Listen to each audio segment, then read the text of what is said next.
Yoichi Okamoto was a master storyteller with a camera. His ability to capture the raw emotion and human drama of pivotal moments in history was unparalleled.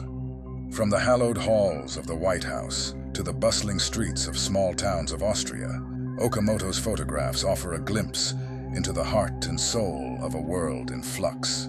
Historian of photography, of Austrian photography, I encountered the name of Okamoto already in the 90s because people in the scene were talking about him and saying he was really, really crucial and important for the Austrian photography scene in the 60s and 70s. And people have been giving interviews, Austrian photographers, stating that Okamoto was very important to them. So that got me curious already in the 90s, but only 10 years later did I have the chance to think about making a project on him and finding out more, and only then did I find out that he was actually the head of the American Press Photography Agency. Had his high school years in the United States, and he studied at Colgate University, law and politics. And then in 1938 he graduated from Colgate, and he was working as a candid photographer already during his student years, and later. And in 1939 he was hired by the Syracuse Post Standard as a press photographer. I mean, one could say that's another success story of immigrants to the United States, but then came the outbreak of the Second World War, and the tensions between Japan and US in the 1920s grew harder and harder, and his parents, or at least his father, he went back to Japan several times, and the young Yoichi was in Japan in 1920 and in 1923.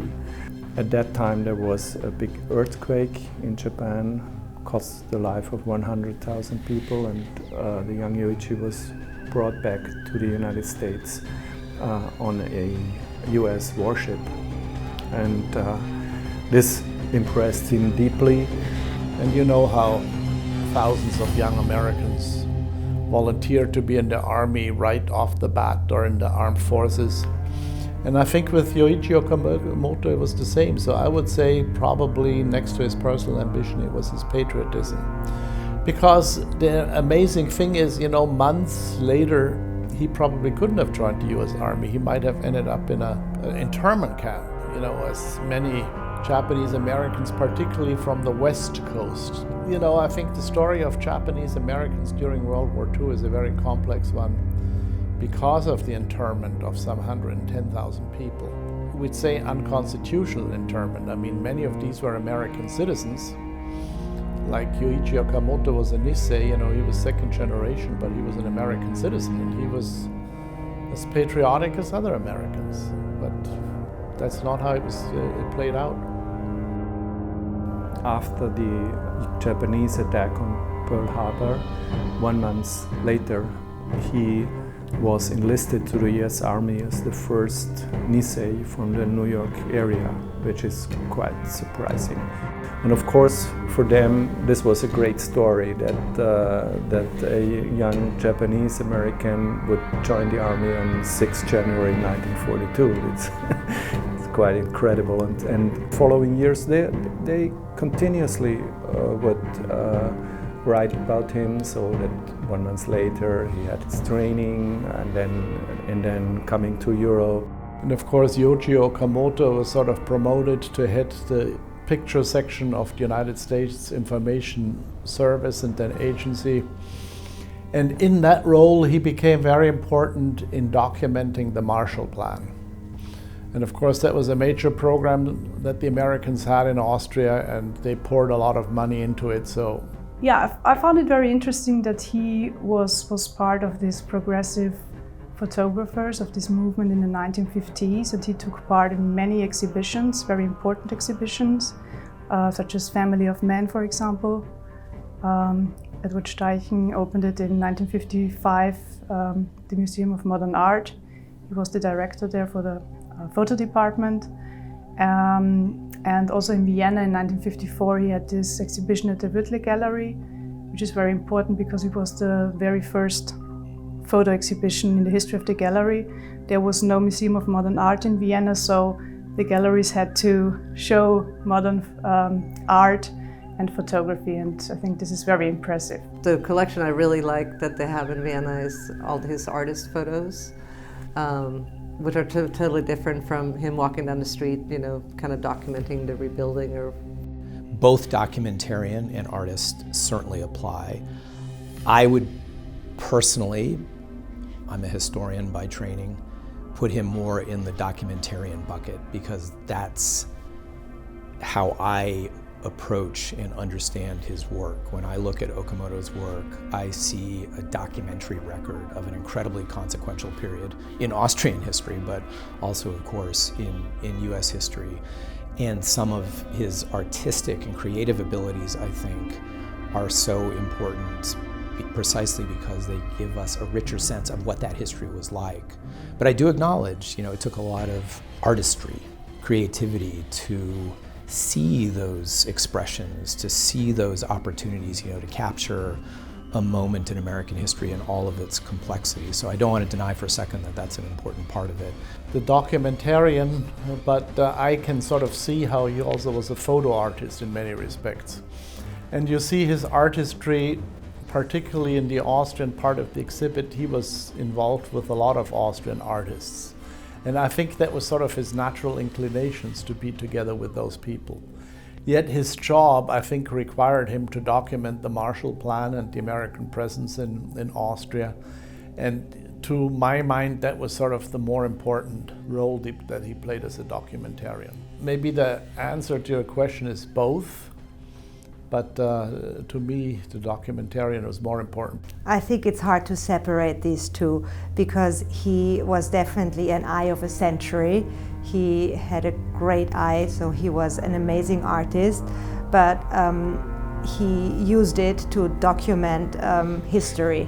So he did this in his capacity as leader of this Austrian organization, and he did it later in the Oval Office. So I think it's really something that's you can't separate the two. So I would say an artist in writing history with images. I would almost, I think it's a real balance, but I would almost say that artist he's a little more artist than documentarian because I feel like that's how he looked at it. I mean, yes, he was documenting moments, but he was really also looking for that perfect shot all the time as an artist. So I think what characterizes his style, his photos, is that they are very captivating, very moving. So he took the shot at the right moment, and very often you feel as if you were right in the middle of the scenery, the situation. I think that's what characterizes his works in the 1950s in Austria as well as in the United States. Well, he wrote it down very, very exactly. He said, we have to show the public that the photographs that we show never lie. So this was his principle, and I think he was very strict about this. So staging was definitely not an option, I would say. No, he was all for the candid shot, because that's what he thought is a way to make the spectator participate in a certain situation. So, of course, he did not want to have the stiff staged photographs. And if you look through the Wiener Kurier and compare it with other magazines, Austrian magazines, you will see a lot of candid shots. And that's what made it so lively, I think. Although he was taking candid photographs, and most of the people didn't even realize what he was doing, he was, in my view, always friendly to the people.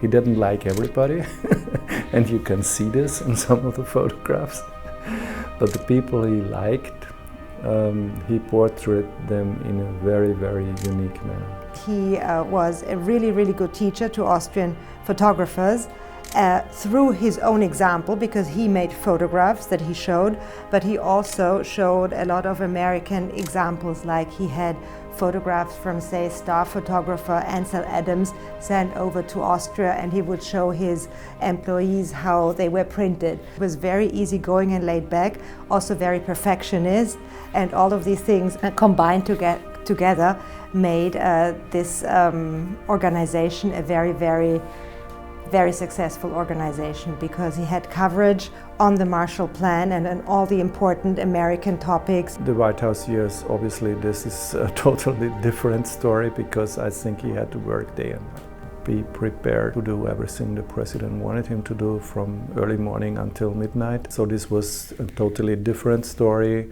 I think he had more leisure time when he was in Austria, and maybe also a happier time there. If we can achieve these goals by forging in this country a greater sense of union, then and only then can we take full satisfaction in the state of the union. You know, by this point, was a very distinguished photographer who had a lot of access to important moments in the history of Austria, in the development of the American aid program in Austria. He'd simply had a lot of access, and so I think in the next stage of his career wanted to be reassured that he wasn't going to be simply taking staged photo op pictures, right? He was someone who had a much more developed sense of his own artistic abilities, I think, and wanted to make sure that LBJ was comfortable with the idea that he wasn't just there to take pictures of LBJ signing bills. He was there to capture all elements of the daily grind of being president. LBJ was very aware of how he was understood publicly. He's very attentive to press coverage of him. And I think at an early point in his relationship with Yoichi Okamoto, he gained a degree of confidence that Okamoto, even though he had access at all times and in all spaces, could be relied upon to take mostly, images that helped LBJ convey what he wanted to convey about his personality. So it had to have been a little bit uncomfortable for LBJ, frankly, to turn over that degree of autonomy to his photographer. Okamoto seems to have, or must have had, thick enough skin to not let Johnson get to him, It had to be challenging, though, at times, because LBJ was so attentive to his legacy, so attentive to the way the public understood him, and Okamoto wanted, even insisted on, this unfettered access. And there were moments, we do know from what we have of the documentary record, where you can see that LBJ didn't like a photo, or vetoed a photo that Okamoto had taken and had proposed to the president be released to the public. So you can see little bits of evidence that there was some tension, I think probably a creative tension, between the two men that unsurprisingly was part of that relationship. There was this interesting episode too in 1964 where LBJ appears to have fired Okamoto, and then a few months later he was looking around at advisors and wondering why Okamoto wasn't in the room, and one of his aides said, "Well, Mr. President, you fired him," and he said, "Well, get him back," right? Just know that he fell into a deep depression. I don't know what the reasons were. Maybe this was one point for his depression, that he was not that famous anymore, because in the 50s he was the head of the pictorial section of the United States Information Service in Austria, and then as a presidential photographer he was very well known, and in the 70s he had a lot of professional assignments, but he was not on top anymore. But the very last photograph of Okamoto is a portrait with his face, and the caption behind is "The Last Samurai."